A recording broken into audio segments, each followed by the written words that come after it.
का प्रभावले मेरो मति भ्रमित भएको थियो, जस्तो खायो त्यस्तै मति बन्दो रहेछ। दुर्योधनका बसमा परेर बस्नु परेका मैले त्यस अवसरमा तिम्रो रक्षा गर्न सकिन पाञ्चाली, मलाई क्षमा प्रदान गर। अहिले जुन अशुभ अन्नद्वारा निर्मित यो रगत प्रत्येक बाणका छिद्र छिद्रबाट प्रवाहित भएर बगेको छ। म ज्ञान दिन योग्य भएको छु, त्यही भएर मैले तिमीहरूका हितका लागि ज्ञान दिइरहेको छु पाञ्चाली। पाञ्चाली पनि नस्तमस्तक भइन्। आज भीष्म पितामहले यसरी पञ्चपाण्डवलाई विभिन्न प्रकारका मार्ग प्रदान गर्दै ज्ञानका माध्यमद्वारा राजकाज भोगाधिकारका निमित्त निवेदन गरी बक्ष्यो प्रभु। तब युधिष्ठिर राजा राजभोगका निमित्त तयारी हुनुभयो। भीष्म पितामहले अन्तिम घडीको समय प्रतीक्षापूर्व बाल मुकुन्द भगवानको दर्शनको आशा गर्दै जगतको अधिपति परब्रह्म परमात्मालाई आफ्नो सामुप्यमा डाक्नुभयो। प्रभु नारायण भगवानले विराट स्वरूपको दर्शन भीष्म पितामहलाई प्रदान गराउनुभयो। आज प्रभु भन्नुहुन्छ, हे परमात्मा, मलाई त त्यो हजुरको बाल मुकुन्द स्वरूपको दर्शन गराइदिएको से प्रभु भनेर बारम्बार पुकार गर्दै प्रार्थना गर्दै जाँदा जगतको अधिपति प्रभु परमात्मा भगवानले भीष्म पितामहलाई बाल मुकुन्दको स्वरूपको दर्शन प्रदान गराइएको राजन र पुकार गर्दै प्रार्थना गर्दै भन्नुहुन्छ, रे कृष्ण महादेवम हरि बाल मुकुन्दम, कृष्ण महादेवम हरि बाल मुकुन्दम, पुरुषोत्तम गोविन्दम, पुरुषोत्तम गोविन्दम।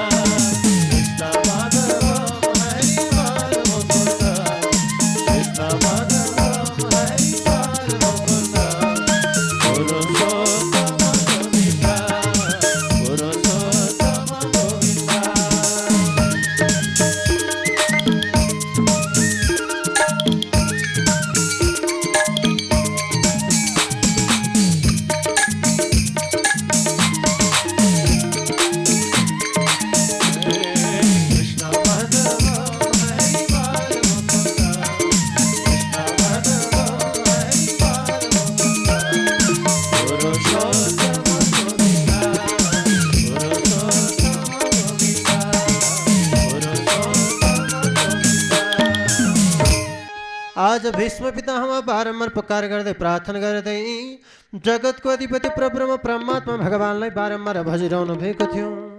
कृष्ण माधवम बाल मुकुन्दम पुरुषोत्तम गोविन्दम।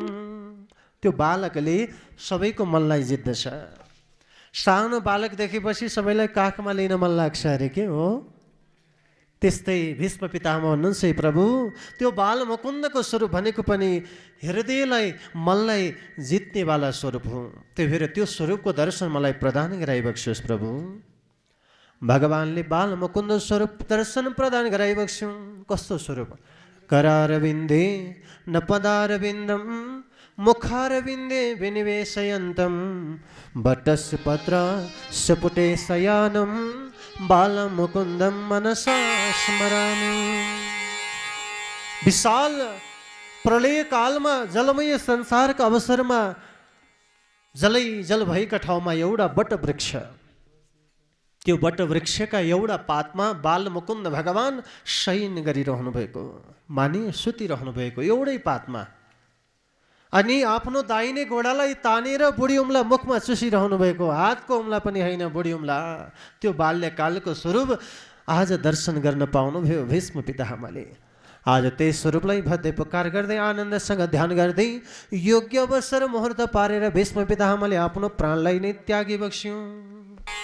यसरी पञ्चपाण्डवहरू शोकाकुल अवस्थामा परे। आफ्ना पितामहको देहावसान भएपछि अरूवती कर्मद्वारा परिपूर्ण भएर राजकाज भोग अधिकार परमात्माले मार्ग प्रदान गराए अनुसार भोग अधिकारलाई भोग्दा भए। लौतराजन, यो महाभारतको युद्ध चरित्र वृत्तान्त पाखन मैले हजुरलाई प्रस्तुत गरेँ प्रभु भनेर यो सारा चरित्र वृत्तान्त पाखनमैमा प्रस्तुत गर्दै बताउँदै आइरहनु भएको छ प्रभु। मनुष्य चोला भनेको 2 दिने चोला। 2 दिन किन भनियो त? रातलाई 1 दिन, दिनलाई 1 दिन मानिन्छ। रात र दिनमा पक्कै मर्नु छ, त्योभन्दा तेस्रो दिन आउँदै आउँदैन। या त दिनमा मर्छौँ या त हामी रातमा मर्छौँ। 2 दिने चोलामा सधैँ राम्रै काम गर्नुपर्छ, नराम्रो काम कहिले गर्नु हुँदैन। हाम्रो मुख हेर्नु न कस्तो छ, धनुष आकारको मुख छ। यहाँबाट निक्लने बोलीहरू बाण जस्ता छन्, जसलाई ताकेर हानि उसलाई गएर लाग्दछ। त्यही भएर मिठासपूर्ण वाणीका प्रभावका कारणले पराय जनलाई आफ्नो बनाउनु पर्दछ। समस्त जनका हितका निमित्त राम्रा राम्रा बोली बोल्ने गर्नुपर्दछ रे। मनुष्यको 2 दिने चोला कसैसँग नमिठो नबोला। मनुष्यको 2 दिने चोला कसैसँग नमिठो नबोला। मनुष्यको 2 दिने चोला कसैसँग नमिठो नबोला।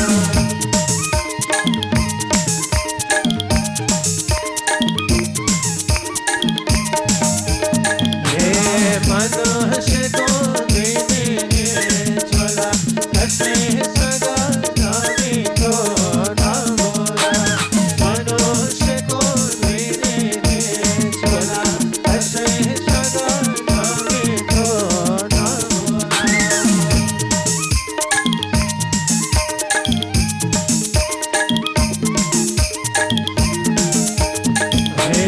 मनुष्यको 2 दिने चोला कसैसँग नमिठो नबोला। मनुष्यको 2 दिने चोला कसैसँग नमिठो नबोला। अरे कसैसँग नमिठो नबोला। कसैसँग नमिठो नबोला। 2 दिने चोलामा किन लड्नु, किन झगडा गर्नु, किन तेरो र मेरो भन्नु? यो सारा संसार सेरोफेरो भगवानको लीला हो। जन्मिएपछि पाएको धन सम्पत्ति नाता गोता बन्धु बान्धव इष्टमित्र मरेका दिनमा सबै यहीँ छोडेर जानु छ। मित्रम कोपी न कस्यापि संसारे दुःख सागरे आयाति कर्म सम्बन्धात् याति कर्म क्षय पुनः।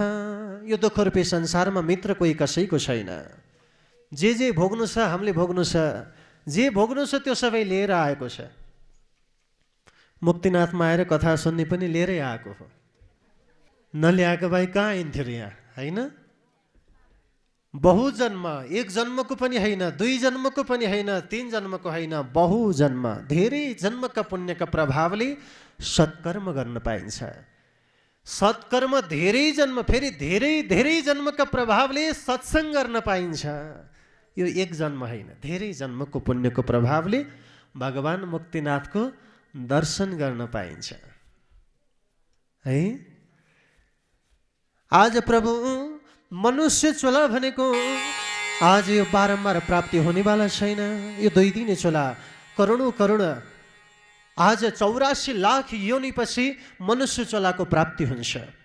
यो मनुष्य चोला प्राप्त भएर पनि हामीले सत्कर्म गरेनौँ, राम्रा काममा जुटिनौँ भने यो चोला फेरि बारम्बार मिल्नेवाला छैन। फुत्की प्राण छुटेपछि सब छुट्यो, संसारबाटै छुट्यो। मेरा हुन् भनिने यहाँ जति थिए नाता सबैको टुट्यो। छिनमै सुन्दर गाथा जुन विरूप भई प्रेतै सरी मानिने आफ्नै स्त्री परिवार सन्तति हरे तर्सेर टाढा हुने। यहाँ भित्र भगवान भइन्जेलसम्म यो शरीरको माया, भगवान अलग भएपछि लैहाल लैहाल रुँदै कराउँदै घाटतिर लैहाल भन्नुपर्ने, भूत प्रेत पिचासको डर आउने अरे। यो शरीरभित्र भगवान भइन्जेलसम्म यो शरीर हिँड्छ, डुल्छ, बोल्छ, खान्छ। भगवानले त्याग्दैपछि यो शरीर त्यही हो, कुनै काम छैन। त्यही भएर के रहेछ त श्रेष्ठ भन्दा परब्रह्म परमात्मा जुन भगवान हामीभित्र निवास गर्दछ।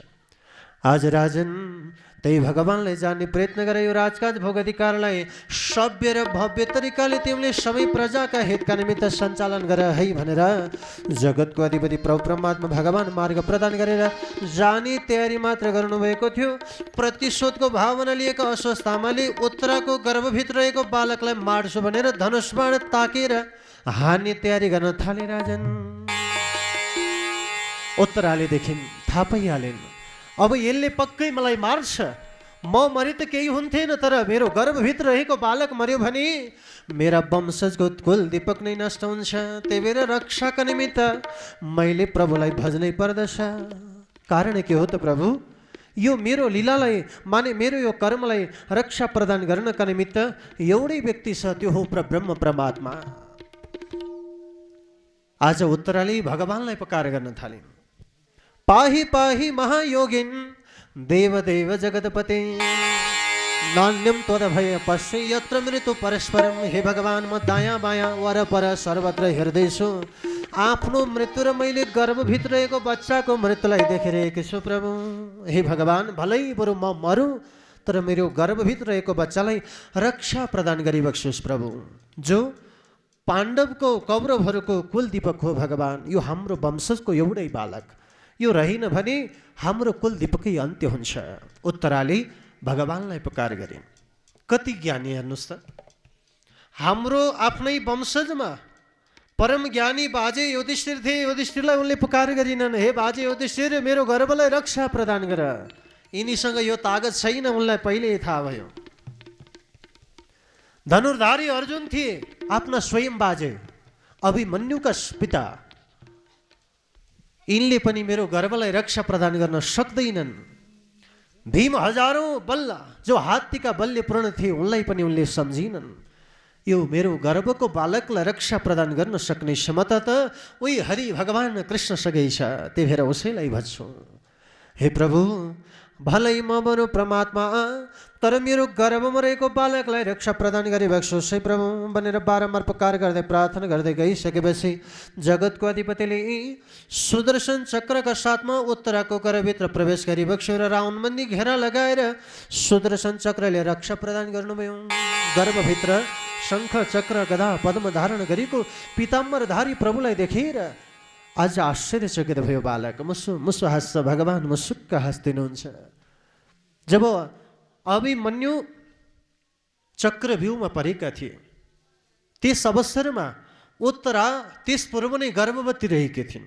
उनकै वंशका रूपमा परीक्षित नामको बालक गर्भमा रक्षित भइरहेका थिए। अब मार्न आँटेका अवसरमा भगवान गर्भभित्र प्रवेश गरेर रक्षा प्रदान गराउनुभयो। अस्वस्थतामाको केही लागेन। त्यसपछि उनी त्यहाँबाट आफ्ना कर्मलाई त्यागेर जाँदा भए। जब भगवान बालकलाई रक्षा प्रदान गरेर सवार हुनुभयो, प्रभु आफू द्वारिका जानका निमित्त तयारी भएका अवसरमा बालकको उत्पत्ति भयो। निस्तेज अवस्थामा उत्पत्ति भएका बालकलाई पुकार गरेर फेरि भगवानका शक्ति र सामर्थ्यका प्रभावले बालकमा तेजको प्रवेश भयो। त्यही भएर वर रक्षा पर रक्षा, गर्भमा रक्षा, जन्मेपछि रक्षा, सबैतर्फबाट रक्षै रक्षा भएको हुनाले नामै परीक्षित भनेर रहन गयो। परह रक्षित परीक्षित, जुन बालकको नामै परीक्षित भनेर रहन गयो। जन्मिएको बालकका भविष्यवाणीका निमित्त विभिन्न गुरुवर्गहरूको आगमन भयो। युधिष्ठिर राजाले सोध्नुभयो, बालक कस्तो छ, शक्तिशाली पराक्रमी? ऋषिमुनिहरूले भविष्यवाणी गर्दै जानुभयो, हे महाराज, यो हजुरको बालक वंशजमा उत्पत्ति भएको तेजस्वी शक्तिशाली, ज्ञानीमा युधिष्ठिर जस्तो हुनेछ, अस्त्र शस्त्र विद्यामा अर्जुन जस्तो हुनेछ, बलमा भीम जस्तो हुनेछ, सौन्दर्यमा सहदेव जस्तो हुनेछ, विभिन्न प्रकारका आयुर्वेदिक विद्यामा नहकुल जस्तो हुनेछ। यो कसैले यसका पराक्रम उपर प्रभाव जमाउन सक्ने छैन। तर महाराज, आयु चाहिँ यसको जम्मा 60 वर्षको हुनेछ। युधिष्ठिर राजा रुन थाल्नुभयो, कराउन थाल्नुभयो, किन प्रभु हजुर चिन्ता मान्नुभएको? जम्मा 60 वर्षको आयु सुनेर मलाई चिन्ता परिरहेको छ। ऋषिमुनि भन्नुहुन्छ, हे महाराज, यो त कलिको आयु हो। 60 वर्ष भनेको परम आयु।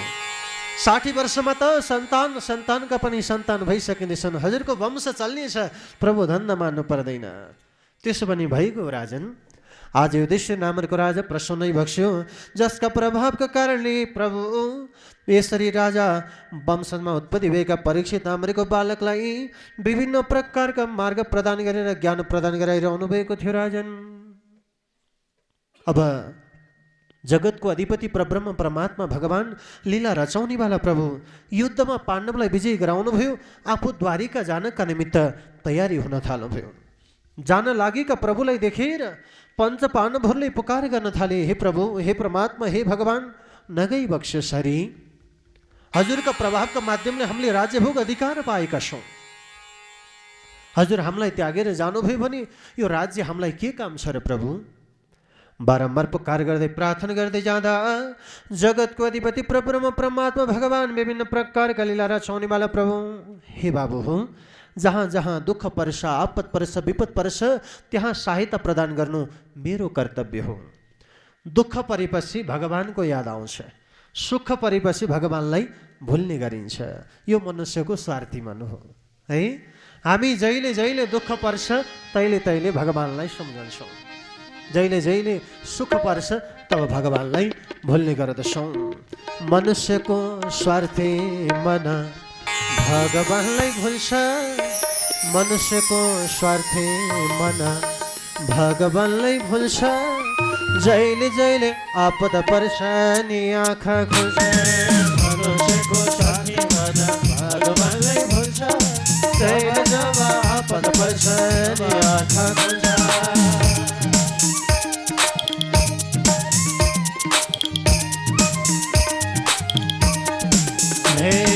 मनुष्यको स्वार्थी मन भगवानलाई भुल्छ, जब जब आपद पर्छ नि आँखा खुल्छ। मनुष्यको स्वार्थी मन भगवानलाई भुल्छ, जब जब आपद पर्छ नि आँखा खुल्छ।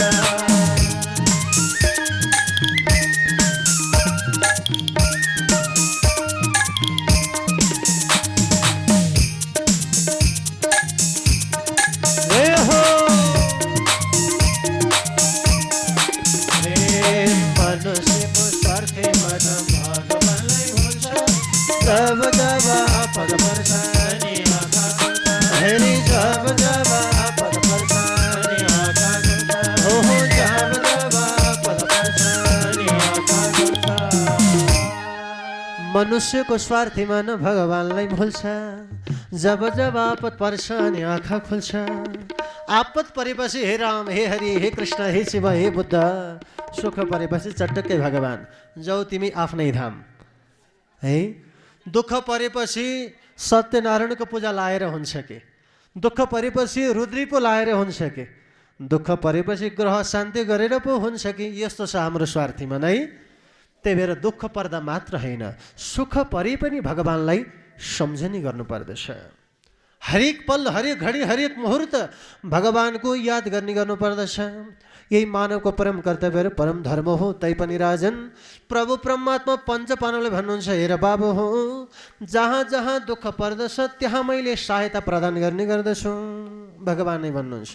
त्यही भएर नै दुःख परेर भक्तले भगवानलाई सम्झने गर्दछन्। तिम्रा दुःखका दिन गए बाबु हो, अब तिमी राज्यका भोगी बनेका छौ। अब त तिम्रा सुखका दिन आएका छन्। जहाँ सुख हुन्छ त्यहाँ त म निवास गर्ने गर्दिनँ बाबु हो।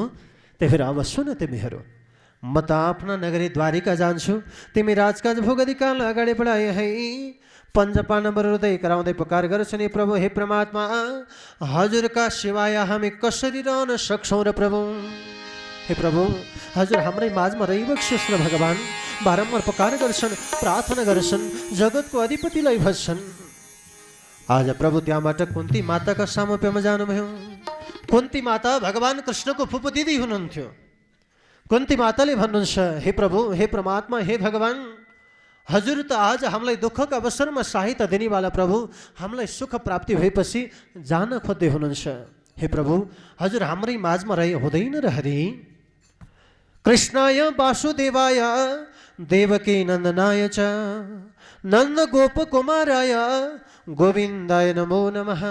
हे प्रभु, हे बाकी बिहारी, हे पीताम्बरधारी, हे विघ्न शोषक, हे दुख हरणकारी, हे सुदर्शनधारी, हे प्रभु, हजुर त हाम्रै माझमा रही हामी बडो प्रसन्न हुन्थ्यौँ प्रभु। बारम्बार पुकार गरिरहेकी कुन्ती माताका सामिप्यमा प्रभु भन्नुहुन्छ, हे फुपू दिदी, हजुर इच्छा प्रकट गरिबक्सियोस्। हजुरले बताए अनुसार हुन सक्दैन प्रभु, म जानै पर्छ।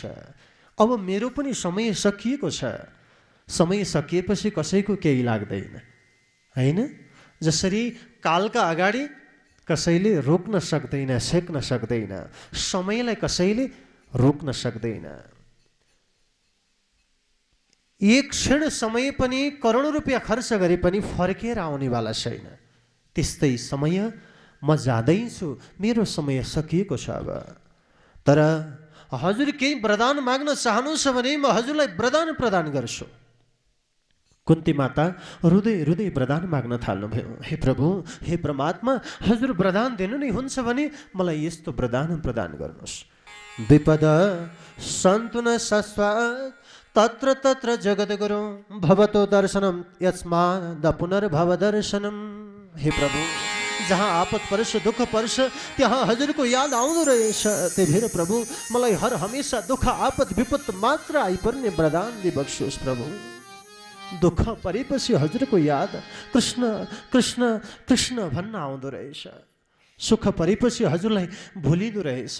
त्यही भएर प्रभु, वरदान दिनु नै हुन्छ भने मलाई हर घडी, हर मुहुर्त, हर पल, हर क्षण दुःखै दुःख आइपरोस्। प्रभु, सुखका क्षणहरू मैले कहिल्यै भोग्नु नपरोस्। परमात्मा, यस्तो वरदान मलाई प्रदान गर्नुहोस्। प्रभु, भगवानले पनि आफ्ना आँखाबाट आँसु बगाउँदै कुन्ती मातालाई वरदान दिनुभयो। हे फुपू दिदी, हजुरलाई कहिले सुखका दिन भोग्नु पर्ने छैन। सधैँ दुःखै दुःख, सधैँ आपतै आपद, सधैँ विपदै विपद आइपर्नेछ, जसका कारणले हजुरले मेरो सधैँ याद गरिरहनुहुनेछ। मेरो याद सधैँ हजुरलाई आइरहनेछ। यस्तो प्रकारको वरदान आफ्नो मातालाई प्रदान गराएर माने फुपू दिदीलाई वरदान प्रदान गरेर जगतको अधिपति परब्रह्म परमात्मा भगवान पञ्चपाण्डवका माझबाट आफ्ना द्वारिका नामरेका नगरीतिर सवार हुने तयारी हुँदै हुनुहुन्थ्यो। युधिष्ठिर नामरेको राजा बन्नुहुन्छ। बाबु सुन, आइसकेपछि आफूभन्दा मान्यजनलाई पुर्याउने चलन छ कि छोड्न जाने। यो हाम्रो सभ्यता र संस्कार हो। मान मर्यादा, मातृदेवो भव, पितृदेवो भव, आचार्य देवो भव, यी सारा संस्कारहरूलाई जगेर्नका निमित्त युधिष्ठिर राजाले आफ्नो भाइ अर्जुनलाई आज्ञा प्रदान गर्नुभयो। बाबु, तिमी देदीप्य रथको तयार गर। भगवान कृष्ण जसका माध्यमले हामी राज्य भोग अधिकार यत्रो सुख सुविधा भोग्न पायौँ, उनी परमात्मालाई छोड्नका निमित्त तिमी तयार हो। द्वारिकासम्म भगवानलाई पुर्याऊ। कुनै प्रकारको दुःख भगवानलाई अनुभूति नहोस्, यो सेवा तिमी भगवानलाई प्रदान गर। जो आज्ञा दाजु। अर्जुन तयारी भई अर्जुनका साथमा उद्धव नामरेका परम भक्त भगवानलाई छोड्न जानका निमित्त तयारी हुनुभयो। प्रभु जाने विदाईका अवसरमा सबैका आँखाहरू रसाइरहेका थिए। भगवानलाई छोड्नु पर्यो भनेर धुरु धुरु सबै रुवाइरहेका थिए। बडो आपद विपद वज्रपात भए जस्तो आकाशबाट ठुला ठुला पत्थर झरी जस्तो यस्तो अनुभूति सबैलाई भइरहेको थियो। आफ्ना धडकनका मुटुहरू टुट्न लागे जस्तो अनुभूति सबैले गरिरहेका थिए। सारा जनका माझबाट प्रभु पञ्चपाण्डवलाई सुख सुविधा आनन्द भोग प्रदान गराएर द्वारिका नगरी सवार हुनुभयो। द्वारिकावासीहरू पनि प्रभुलाई पाएर बडो प्रसन्न मुद्रामा भगवानका स्वागत सत्कारमा जुटिरहेका थिए। प्रभु, आज हामी आँखा रहित पनि प्रकाश बिनाका नेत्र जस्ता बनेका थियौँ। प्रभु, हजुर नरहेका हुनाले द्वारिका पनि शून्य शून्य भएको थियो। फुलबारीमा फुल फुलेन भने बगैँचा अधुरो र शून्य शून्य लाग्दछ। यो द्वारिका पनि हजुर बिना शून्य शून्य र अधुरो लागिरहेको थियो। प्रभु, हामी आँखा देख्ने भए तापनि हजुर नभएका हुनाले आफ्ना आँखाका ज्वालाहरू तेजहरू हामीबाट वञ्चित भए जस्तो हामीले ठानिरहेका थियौँ। परमात्मा, घरघरि स्वागतका घडाहरू, पुष्प वृष्टिहरू, जय जयकार ध्वनिहरू, लावा पुष्प वृष्टिहरू भगवानका स्वागतका निमित्त द्वारिकावासीहरूले कदली फलहरू, कदली स्तम्भहरू, घरका अगाडि ध्वजा पताकाहरूद्वारा भगवानलाई स्वागतमा जुटिरहेका थिए। आज परमात्मा द्वारिकामा यसरी अर्जुन र उद्धवका साथमा सारा द्वारिकावासीहरूका साथमा आफ्ना लीलाक्रमलाई अगाडि बढाउँदै जान थाल्नुभयो। जगतको अधिपतिले यावत लीलाक्रमलाई बढाउँदै जाँदाखेरि प्रभु लीलाका माझमा प्रभु 7 महिनाहरू पूर्ण हुँदै जान थालेछन्। राजन, छोड्न गएको व्यक्ति फर्केर आएको छैन। युधिष्ठिर राजालाई चिन्ता पर्न थाल्यो। जन्मिएको बालक सानो परीक्षित बढ्दै गइरहेको छ। बडा आपद विपदको अनुभूति युधिष्ठिर राजालाई भड्किन थाल्यो। देवरी अङ्गहरू चल्न थाले, देवरी आँखाहरू फरफराउन थाले, देवरी अङ्ग प्रत्यङ्गहरू फरफराइरहेका थिए। कहीँ अपशकुनको भयो कि युधिष्ठिर राजाले सोचिरहनु भएको थियो। यता 7 महिनासम्म लीलामा जुटेका पञ्च पाण्डव मध्ये भगवानका माझमा रहेका अर्जुन भगवानका वियोगका कारणले गर्दा धुरु धुरु रोइरहेका थिए। 7 महिनाको लीला पश्चात प्रभु स्वधाम माने यो लोकलाई त्यागेर परमधाम सवार भइबक्सो। राजन, अर्जुन रुन थाली, उद्धव रुन थाली, द्वारिकावासीहरूलाई पनि आपत पर्यो, माता पितालाई वज्रपात भई जस्तो भयो, सारा सहयोगी सङ्गिनीहरू भगवानका माझबाट अलग भए। परमात्मा वियोगी अवस्थामा रहेका अर्जुन आफ्ना धनुष बाणहरू चलाउन सकेनन्। भीलहरूले आक्रमण गरे, 16,108 रानीहरूको रक्षामा अर्जुन जुट्न सकेनन्। समय बित्यो हुँदै जाँदा प्रभु रुँदै रुँदै रुँदै रुँदै भाइ अर्जुन युधिष्ठिर नामका आफ्ना दाजुलाई सम्झँदै हस्तिनापुर नामका नगरीतिर सवार हुनुभयो राजन।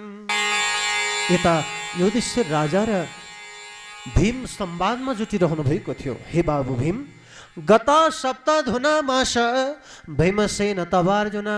बाबु भीम, हाम्रो भाइ अर्जुन गएको 7 महिना बितिसक्यो, फर्केर आएको छैन, कारण के होला बाबु? संवादमा जुटिरहेका अवसरमा अर्जुनजी रुँदै रुँदै युधिष्ठिर राजाका सामोप्यमा आउनुभयो। कुरा गर्दै जाँदा आइपुगेका आफ्ना भाइलाई युधिष्ठिर राजा सोध्नुहुन्छ, रोइरहेका अर्जुनलाई सोध्दै भन्नुहुन्छ, हे बाबु तिमी किन रोइरहेका छौ? भगवानको वियोग हुनु परेर पो हो कि? आज तिमी युद्धमा परास्त भएर पो हो कि? कुनै व्यक्तिले केही सोधेका कुरा बताउन सकेनहरू पो हो कि? साथीभाइबाट अलग हुन परेर पो हो कि बाबु? आज के कारणले तिमी रोइरहेका छौ? यो रुनुको कारण मलाई बताऊ भन्दा वज्रपात भइरहेका, छातीमा वज्रपात भएर दुःखको अनुभूति गरिरहेका अर्जुन बोल्नै सक्नु भएन। आँखाबाट आँसु बगाइरहेका अर्जुन धुरु धुरु रोइरहेका थिए। फेरि पनि युधिष्ठिर राजा सोध्नुहुन्छ, हे बाबु बताऊ तिमीलाई दुःख पर्नुको कारण के हो बाबु? अर्जुन भन्नुहुन्छ रुँदै रुँदै, हे प्रभु म हजुरलाई कसरी बताऊ? हे भगवान, जसका सहायताका माध्यमले हामी यो हस्तिनापुरका अधिपति भनेर गर्व गर्दथ्यौँ, बडो सुख सुविधा आनन्द भोग भोग्न पायौँ भनेर आफूलाई अत्यन्त योग्य ठानिरहेका थियौँ। हे दाजु, उनी परब्रह्म परमात्मा भगवान त यो लोकमा हुनुहुन्न दाजु। हामीलाई त्यागेर भगवान त परमधामको सवार हुनुभयो। हे प्रभु, जहाँ भगवान हुनुहुन्न त्यो धाममा रहन हुँदैन प्रभु, जाउँ हिँड्नुहोस् भगवान। युधिष्ठिर राजा भन्नुहुन्छ, बाबु के बोल्दैछौ तिमी? सत्य बोल्दैछौ तिमी? भगवानका निमित्त यस्ता निन्दी वचनहरू मेरा अगाडि तिमी नबताऊ। अर्जुन भन्छन् रुँदै, हे दाजु जे बोल्दैछु सत्य बोल्दैछु भगवान। जसका सहायताका माध्यमले हामी यो सुख सुविधा आनन्द भोग भोगिरहेका थियौँ, हे प्रभु आज हामी बन्धुरूपी परमात्माबाट ठगिएका छौँ प्रभु, ठगिएका छौँ। बन्धुरूपी परमात्माले हामीलाई आज त्यागेर स्वधाम सवार हुनुभएको छ। आज प्रभु बारम्बार यसरी युधिष्ठिर नामका राजाका सामप्यमा अर्जुनले पुकार गर्दै निवेदन गरेको देखेर बारम्बार पुकार गरिरहेका अर्जुनलाई फेरि पनि सोध्नुहुन्छ युधिष्ठिर राजा, हे बाबु के तिमी सत्य बोलिरहेका छौ? अर्जुन, हे दाजु म जे बोल्दैछु सत्य बोल्दैछु दाजु, सत्य बोल्दैछु।